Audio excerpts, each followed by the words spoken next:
আপনারা জানেন বাংলাদেশে ইসলাম এসেছে আউলিয়া কেরামের মাধ্যমে। আপনারা জানেন বাংলাদেশে ইসলাম এসেছে হযরতে শাহজালাল, শাহপুরান, শাহ আলী বাগদাদি ও হযরতে আমানত শাহিনাদের মাধ্যমে। সুতরাং বাংলাদেশে যত আউলিয়া কেরামের ভক্তরা আছে, পীর মাশায়েখরা আছেন, আজকে সকলের পক্ষ থেকে ফিলিস্তিনিদের পক্ষে আমরা ঢাকায় এসেছি। আলহামদুলিল্লাহ, আমাদের রাজনৈতিক কোনো উদ্দেশ্য নেই, আমরা কোনো রাজনৈতিক পার্সন নই, আমরা রাজনৈতিক ব্যক্তি।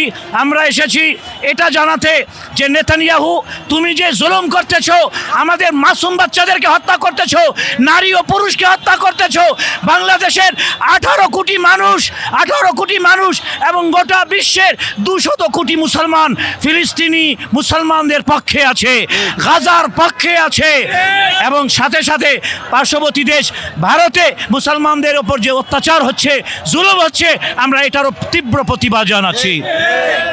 আমাদের কাছ থেকে শিখুন, আমরা বাংলাদেশে আমাদের যারা সংখ্যালঘু আছে তাদেরকে আমরা কিভাবে ভালোবাসি, আমরা এক প্লেটে তাদেরকে খাওয়াই, কিন্তু ভারতে মুসলমানদেরকে হত্যা করা হচ্ছে, জুলুম করা হচ্ছে।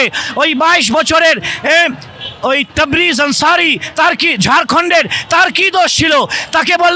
তাকে তারা বলল জয় শ্রীরাম বলো, জয় শ্রীরাম বলো। সে জান বাঁচানোর ভয়ে জয় শ্রীরাম বলল, এরপরে তাকে হত্যা করে দেওয়া হলো।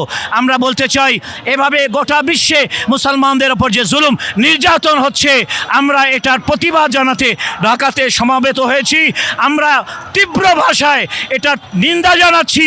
বিশ্বের কোনো জায়গায় মুসলমানদের ওপর অত্যাচার হবে, জুলুম হবে, বাংলাদেশের মানুষ চুপ করে থাকতে পারে না, ঘরে বসে থাকতে পারে না।